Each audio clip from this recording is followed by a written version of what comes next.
今回私たちが伺ったのは九州地方の中部にある熊本県、箸を製造している山地区です。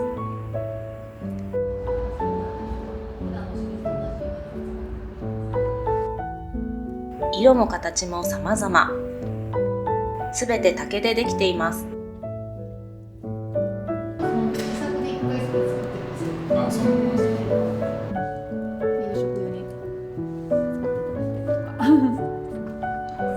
使いやすいです。やっぱりすごく軽くて扱いやすくて丈夫でガンガン使えるので、一番手仕事で材料から厳選してベテランの職人が作ってまして、6回かな、6回漆重ねて塗ってるんですよ。結構手のかかるお箸なんですけど、とっても綺麗で、色もこちらに今なら6種類ございまして、食べやすさも本当にすごく食べやすいですし、漆塗ってるんですけども、それこそ麺とか食べても滑りにくかったですし、結構エッジが効いてます。そうですね、結構しっかり型っていうか残してあります。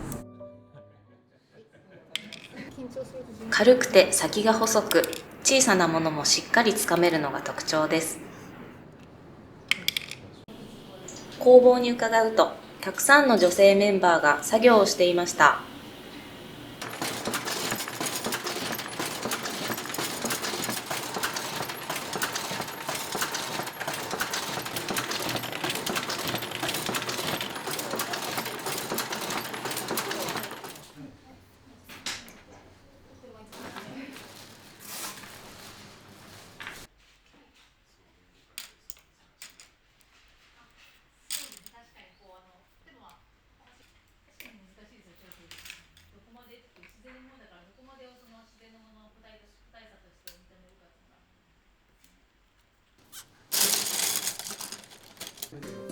ちょうどお昼の時間になったので、彼女たちのランチタイムにお邪魔しました。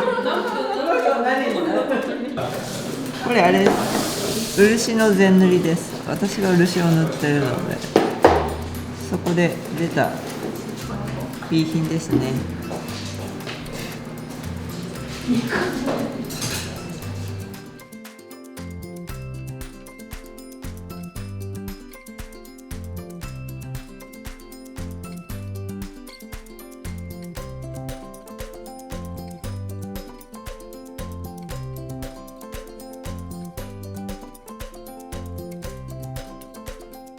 なんか作っててどの箸が気に入ってるとか、そういうの皆さんあるんですか？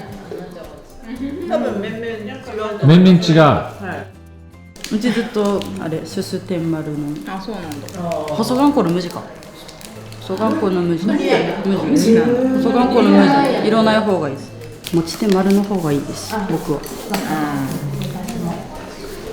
でも今の一押し水玉箸。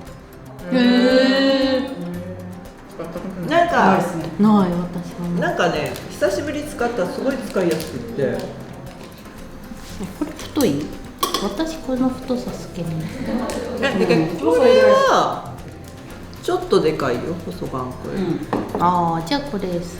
材料がちょっとでかい。でも私気分で変わる。いつも箸立てにめっちゃ入ってるから。今日は料理頑張った日は漆のカラー角です。わかる。ありがとうございます。今日豪華だなっていう時は漆の味で食べる。食べるものがちょっと質が上がった感じです。